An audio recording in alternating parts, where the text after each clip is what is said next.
미국 오페라하우스가 발칵 뒤집혔습니다. 모두가 무대 위 한국인 가수의 목소리에 집중하고 있었습니다. 그녀가 부르고 있는 노래는 조용필의 상처. 한국어를 모르는 관객들조차도 전율을 느꼈으며 눈물을 훔치고 있었습니다. 그런데 그들 중 유독 한 여자가 더 깊이 울고 있었죠. 그녀의 손에는 반지가 쥐어져 있었습니다. 이 노래는 단순한 음악이 아니야. 10년 전 내 인생을 바꿔놓은 그 남자. 과연 그녀에게 무슨 일이 있었던 걸까요? 잠깐 사연 시작하기 전에 여러분의 구독과 좋아요는 영상 제작에 있어 제겐 큰 힘이 됩니다. 그리고 끝까지 시청하시고 사연자의 고민에 여러분의 의견을 댓글로 남겨주시면 사연자분에게 전달해 드리겠습니다. 저는 그날 오페라하우스의 관객석에 앉아 있었어요. 뉴욕의 화려한 공연장 안은 숨소리조차 들리지 않을 만큼 조용했죠. 모두가 무대 위 한국인 가수의 목소리에 집중하고 있었으니까요. 리틀 조용필이라 불리는 마이진이 조용필의 상처를 부르고 있었답니다. 가사 한마디 한마디가 제 심장을 찌르는 것만 같았어요. 마이진의 목소리가 오페라하우스를 가득 채우며 한국어 가사가 울려 퍼졌어요. 사랑이 떠나가도 그대 내게 남겨놓은 상처뿐인 이 가슴. 헤어진 후 남겨진 사람의 아픔을 담은 이 노래는 신기하게도 언어의 장벽을 무너뜨렸답니다. 가사의 의미를 이해하지 못하는 관객들조차 그 감정의 깊이에 전율하고 있었죠. 제 옆자리의 금발 여성은 손수건으로 눈물을 훔쳤고 앞줄의 노신사는 고개를 숙인 채 어깨를 떨고 있었어요. 마이진의 절절한 목소리가 전하는 슬픔과 그리움은 언어를 초월해 모두의 가슴을 울리고 있었습니다. 제 눈에서도 눈물이 멈추지 않았어요. 손에 꽉 쥐고 있던 반지가 손바닥에 자국을 남길 정도로 세게 쥐고 있었죠. 주변 관객들과 달리 저에게는 이 노래가 단순한 감동 이상의 의미였답니다. 이 노래가 담고 있는 진짜 의미를, 그리고 10년 전 제 인생을 완전히 바꿔놓은 그 남자와의 추억을 아는 건 오직 저뿐이었으니까요. 저는 50대 중반의 뉴욕 음악평론가죠. 음악 전문지에서 20년 넘게 일해왔고 다양한 장르의 음악을 분석하고 평가하는 일에 제 인생을 바쳤어요. 하지만 정작 제 삶은 어떤가요? 매일 밤 혼자 와인 한 잔과 함께 음악을 들으며 리뷰를 쓰는 것이 전부였답니다. 그 누구도 제 심장을 뛰게 한 적 없었죠. 그러니까 10년 전 그를 만나기 전까진 말이에요. 무대 위에서 마이진의 노래가 끝나갈 무렵 저는 깊은 감정의 소용돌이에 빠져 있었어요. 이 노래, 상처를 처음 들었을 때는 단지 아름다운 외국 노래 중 하나로만 느껴졌었는데 이제는 제 가슴을 파고드는 것 같았답니다. 10년 전에는 이해할 수 없었던 아픔이 이제는 너무나 선명하게 느껴졌어요.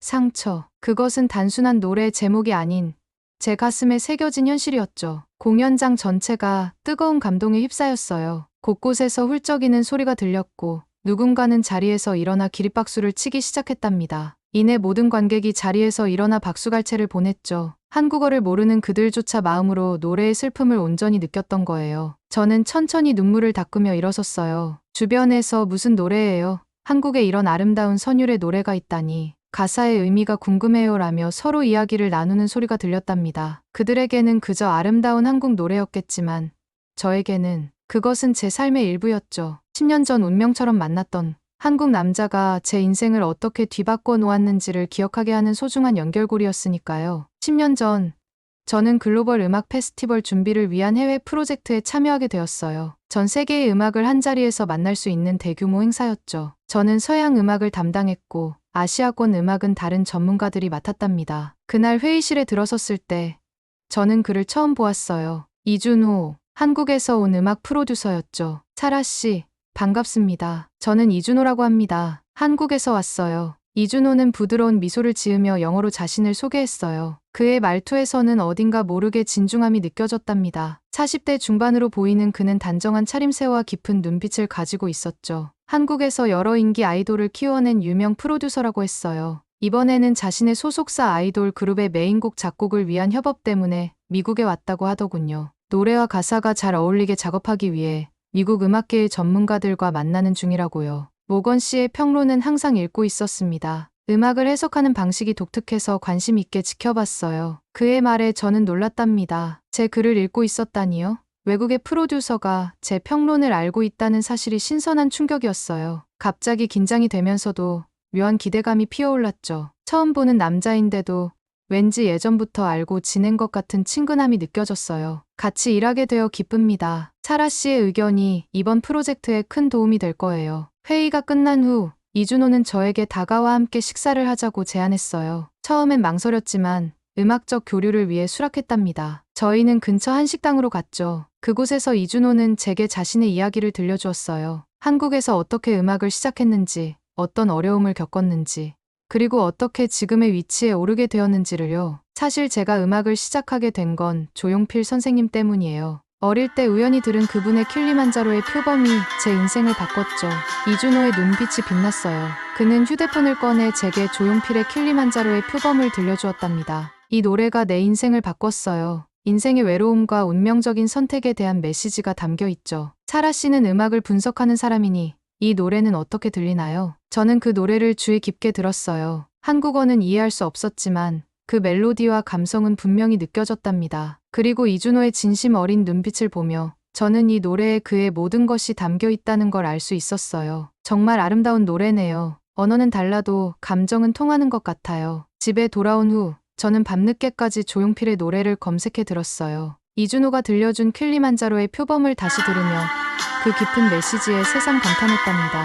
인생의 외로움과 운명적인 선택에 대한 이 노래가 이준호의 인생을 바꿨다니 이해가 되었죠. 이어서 창밖의 여자를 들으며 창가에 앉아 뉴욕의 야경을 바라보았어요. 떠난 사람을 그리워하는 애절한 감성이 제 마음을 흔들었답니다. 허공과 꿈을 들으며 사랑하는 사람을 잊지 못하는 애절함, 이루지 못한 사랑과 후회, 그리움이 담긴 가사에 밤새 마음이 울렸어요. 그리고 마지막으로 상처를 들었습니다. 그때는 단지 아름다운 멜로디로만 느껴졌던 이 노래가 훗날 제 가슴을 이렇게 저미게 될 줄은 몰랐죠. 이준호의 말이 자꾸 제 귓가에 맴돌았어요. 음악은 때로 우리의 미래를 예언하기도 해요. 이준호와의 만남 이후 저희는 자주 시간을 함께 보냈어요. 처음에는 프로젝트 때문이었지만 점차 그 이유는 희미해졌답니다. 그냥 함께 있고 싶었죠. 이준호는 저에게 한국 음악의 역사와 문화를 들려주었고 저는 그에게 뉴욕의 숨은 명소들을 소개했어요. 우리는 센트럴파크 벤치에 앉아 서로의 음악 이야기를 나누며 시간 가는 줄 몰랐답니다. 사라, 당신은 음악을 정말 사랑하는군요. 분석하는 것을 넘어서 진심으로 느끼는 것 같아요. 이준호의 말에 저는 가슴이 따뜻해졌어요. 그동안 저는 음악을 항상 분석의 대상으로만 봐왔거든요. 하지만 이준호와 함께하면서 저는 음악을 느끼는 법을 배웠답니다. 특히 그가 들려주는 한국 가요들은 가사를 몰라도 그 감성이 온몸으로 전해지는 것 같았죠. 준호, 당신 덕분에 음악을 다시 사랑하게 됐어요. 이전엔 그저 일이었는데. 저는 솔직한 제 마음을 말했어요. 이준호는 미소를 지었죠. 그의 미소는 항상 따뜻했어요. 마치 오랜 친구처럼 혹은 그보다 더 특별한 사람처럼 느껴졌답니다. 한 달이 지났어요. 이준호와 저는 매일 만나다시피 했죠. 함께 음악을 듣고 함께 식사를 하고 때로는 그저 나란히 앉아 아무 말 없이 서로의 존재를 느끼기도 했어요. 그렇게 우리의 관계는 깊어져 갔답니다. 어느덧 저는 아침에 눈을 뜨면 제일 먼저 이준호 생각을 하고 잠들기 전 마지막으로 떠올리는 사람도 이준호였죠. 그날은 이준호가 한국으로 돌아가기 전날이었어요.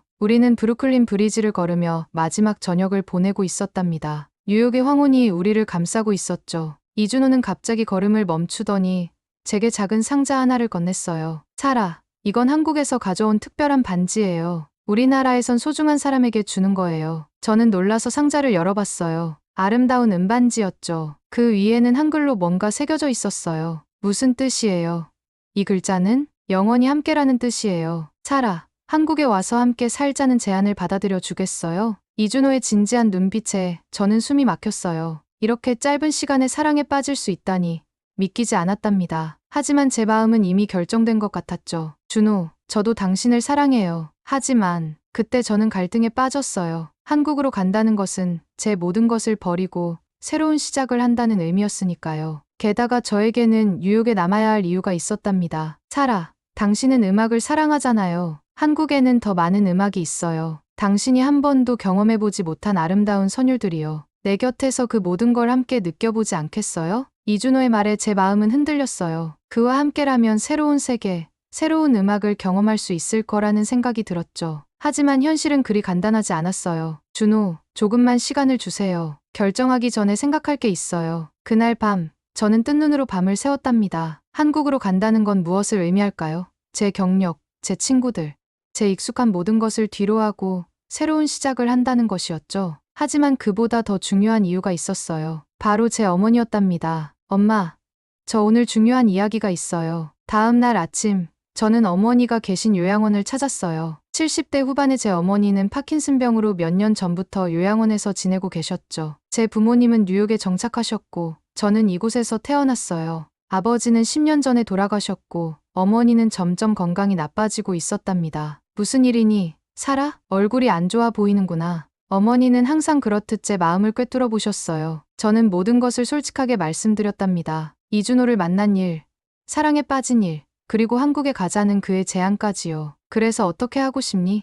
어머니의 질문에 저는 말을 잇지 못했어요. 사실 저는 이준호와 함께 가고 싶었죠. 하지만 어머니를 두고 떠날 수는 없었어요. 엄마, 전 갈 수 없어요. 엄마를 여기 두고 어떡해. 제 말을 자르며 어머니는 제 손을 꼭 잡으셨어요. 살아, 너는 항상 남을 먼저 생각하는 아이였어. 내 아버지와 나를 위해 내 꿈을 포기했지. 음악 유학도 가지 않았잖니. 맞아요. 저는 젊은 시절 유럽으로 음악을 공부하러 가고 싶었지만 부모님을 돌봐야 한다는 책임감 때문에 포기했었죠. 그 대신 뉴욕에서 음악평론가로서의 길을 걸었어요. 이젠 내 삶을 살아야 할 때야. 나는 괜찮아. 이곳 의사들이 잘 돌봐주고 있잖니. 어머니의 말씀에 제 눈에서는 눈물이 흘렀어요. 하지만 저는 고개를 저었답니다. 안 돼요. 엄마. 엄마가 여기서 마지막을 맞이하고 싶다고 하셨잖아요. 아빠와의 추억이 있는 곳이잖아요.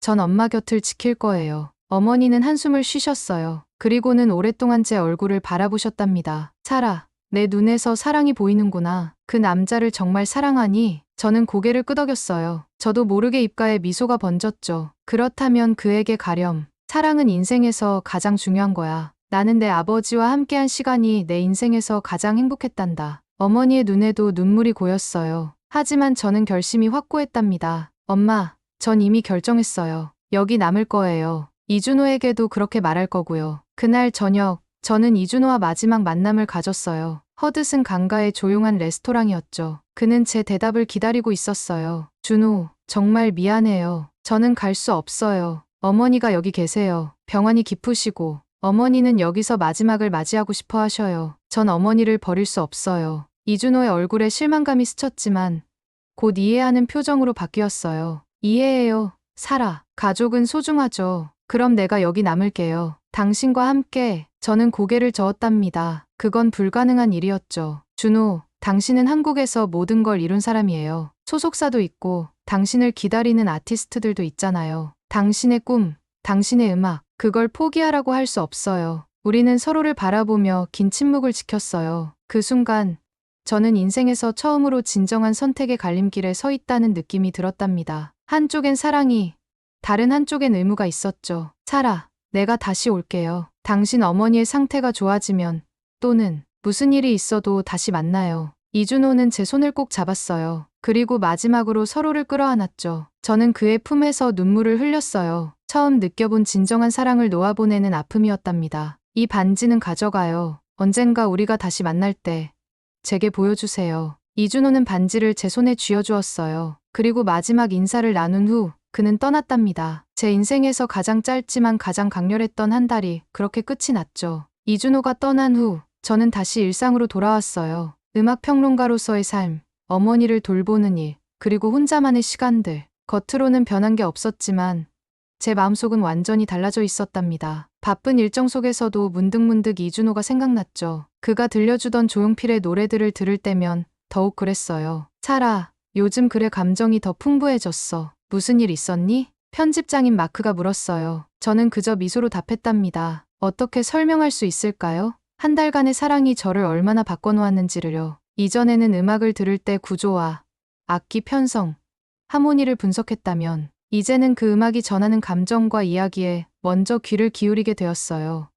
그냥 음악을 듣는 방식이 달라졌을 뿐이에요. 분석보다는 느낌으로요. 마크는 고개를 끄덕였죠. 그래서 내 글이 더 살아있는 것 같아. 독자들도 좋아하더라. 계속 그렇게 써주면 좋겠어. 직장에서는 오히려 인정받게 되었지만 집으로 돌아오는 길은 언제나 외로웠어요. 택시 창문 밖으로 뉴욕의 밤거리를 바라보며 문득 이준호와 함께 걸었던 센트럴파크가 그리워졌답니다. 그때 우리가 함께 들었던 조용필의 킬리만자로의 표범이 라디오에서 흐르기라도 하면 제 심장은 금세 무너져 내렸어요. 집에 돌아와 어머니의 사진을 바라보며 저는 자문했어요. 정말 올바른 선택을 한 걸까? 가끔은 이준호에게 연락하고 싶은 충동이 들었지만 매번 그만두었답니다. 그에게 연락한다면 그건 다시 모든 것을 흔드는 일이 될 테니까요. 게다가 그는 이미 한국에서 자신만의 인생을 살고 있을 거예요. 저 같은 여자를 기다릴 리 없다고 생각했죠. 1년이 지났어요. 어머니의 상태는 점점 악화되었지만 저는 최선을 다해 어머니 곁을 지켰답니다. 때로는 밤새 병실에서 어머니의 손을 잡고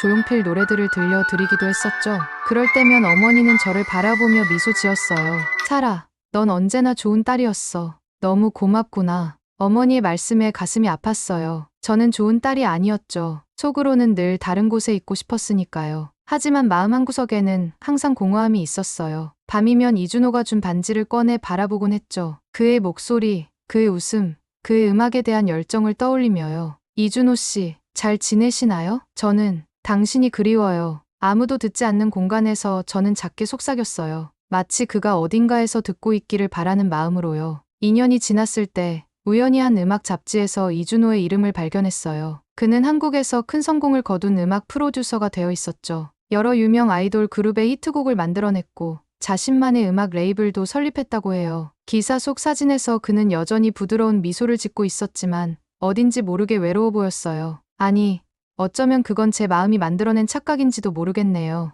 3년이 지났어요. 음악 평론가로서 저의 경력은 절정에 달했답니다. 뉴욕타임즈에 정기적으로 컬럼을 쓰게 되었고 라디오 프로그램도 진행하게 되었죠. 사람들은 제가 성공했다고 말했어요. 하지만 정작 제 마음속에는 채워지지 않는 빈자리가 있었답니다. 한국 음악에 대한 특집 기사를 쓰게 되었을 때 저는 그 빈 자리가 더욱 커지는 것을 느꼈어요. 자료 조사를 하면서 이준호의 성공 스토리를 더 많이 접하게 되었죠. 그가 만든 노래들, 그가 발굴한 아티스트들, 그는 자신의 꿈을 이루고 있었어요. 저는 그의 음악을 들으며 제가 놓친 것들을 생각했죠. 그와 함께 했다면 어땠을까? 한국에 갔다면 어떤 삶을 살고 있을까? 어느 날 저는 집 정리를 하다가 오래된 상자를 발견했어요. 그 안에는 이준호와 함께 했던 한 달간의 추억들이 담겨 있었죠. 티켓 스톱, 음악회 프로그램, 그리고 그가 주었던 조용필의 음반들. 저는 그 음반들 중 상처를 틀었어요. 노래가 흘러나오자 갑자기 눈물이 왈칵 쏟아졌답니다. 내 인생에서 사랑이란 게 있을 거라 생각도 안 했는데 그걸 놓쳐버렸어. 그날 밤 저는 일기를 썼어요. 이준호에게 하지 못했던 모든 말들, 표현하지 못했던 모든 감정들을 글로 써내려갔죠. 그리고 그 일기장 속에 이준호가 주었던 반지를 함께 넣어두었답니다. 마치 제 감정을 봉인하듯이요. 준호, 당신은 지금 어디에 있나요? 나처럼 밤하늘의 별을 보며 과거를 생각하고 있나요? 우리가 함께 걸었던 그 밤처럼 별이 참 많이 빛나는 밤이에요. 오늘, 그러니까 공연장에서 마이진을 보게 된 그날까지 10년이 흘렀어요. 저는 여전히 어머니를 돌보고 있었답니다. 시간이 지날수록 어머니의 상태는 더 나빠졌죠. 이전보다 더 많은 간호가 필요한 상황이 되었어요. 하지만 어머니는 늘 제게 이런 말씀을 하셨답니다. 사라, 이제는 내 행복을 찾아가렴. 내가 너를 붙잡았던 것 같아 미안하구나. 저는 매번 고개를 저었어요.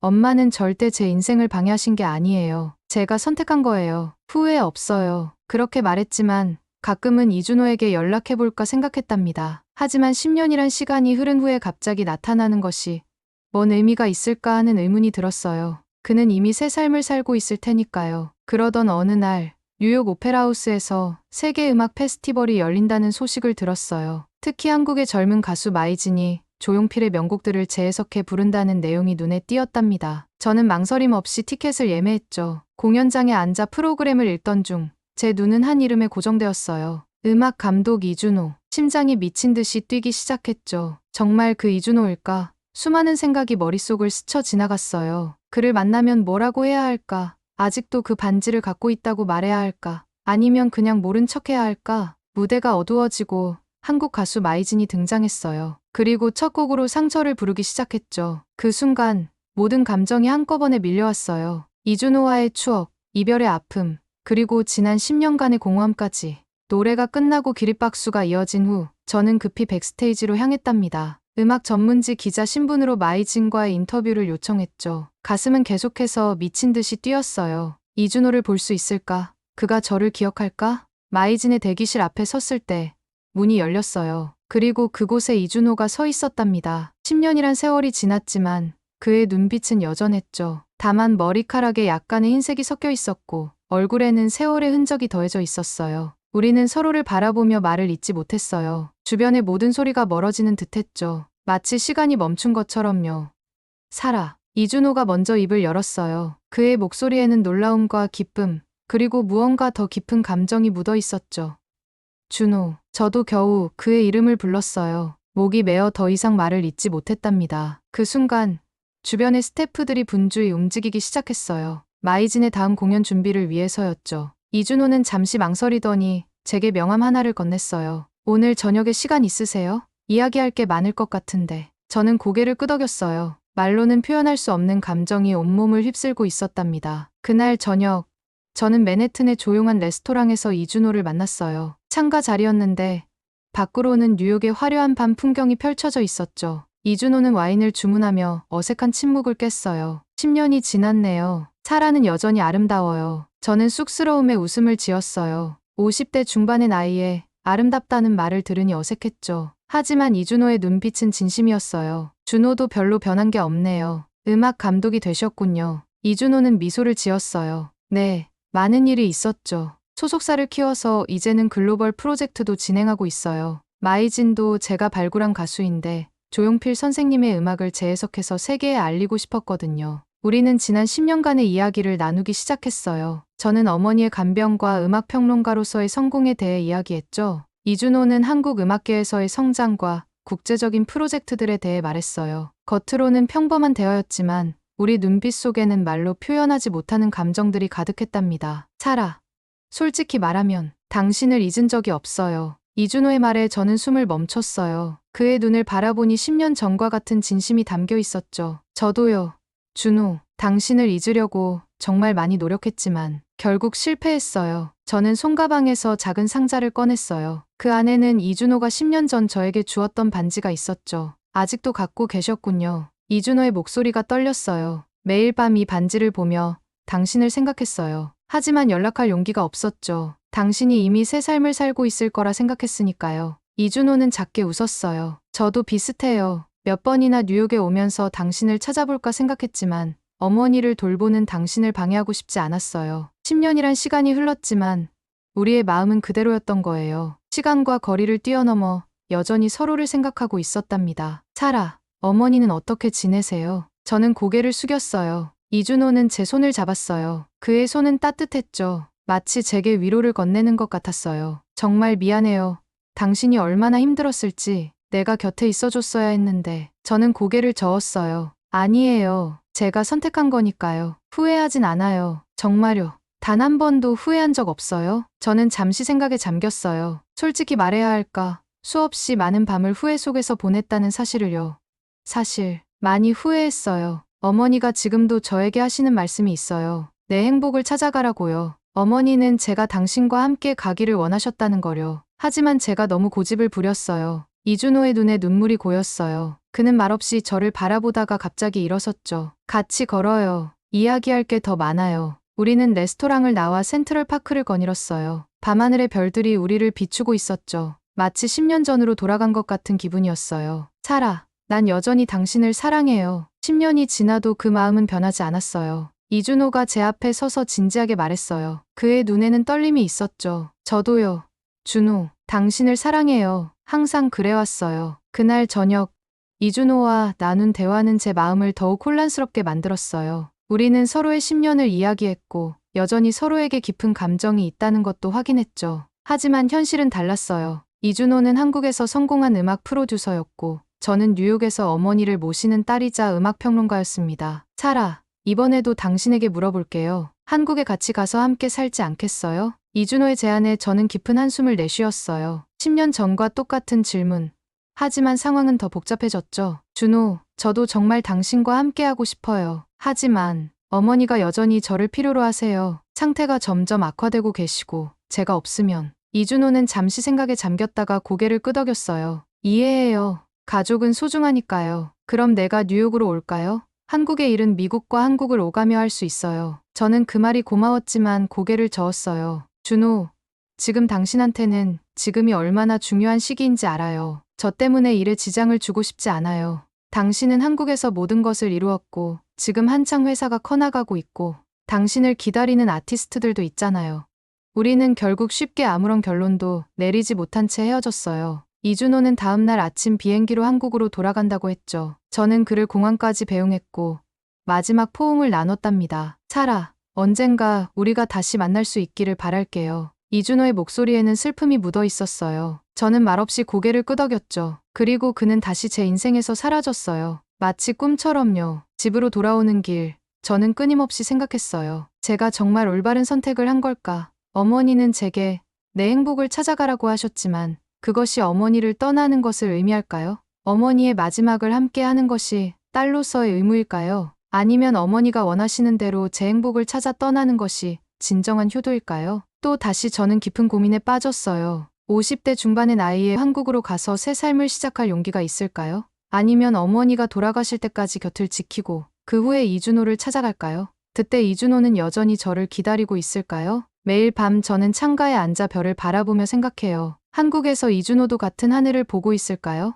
우리 사이에는 언제나 조용필의 상처라는 노래가 흐르고 있을 거예요. 헤어진 후 남겨진 사람의 아픔을 담은 이 노래는 이제 제 인생의 일부가 되었으니까요. 지금도 저는 정말 깊은 고민에 빠져 있습니다. 여러분은 이런 상황에서 어떤 결정을 하실 건가요? 여러분의 생각을 댓글로 남겨주세요. 사연자에게 전달해 드리겠습니다. 그리고 마지막으로 구독과 좋아요는 영상 제작에 있어 제겐 큰 힘이 됩니다. 더 감동적인 사연으로 보답하겠습니다. 오늘도 시청해주신 모든 분들께 감사드립니다.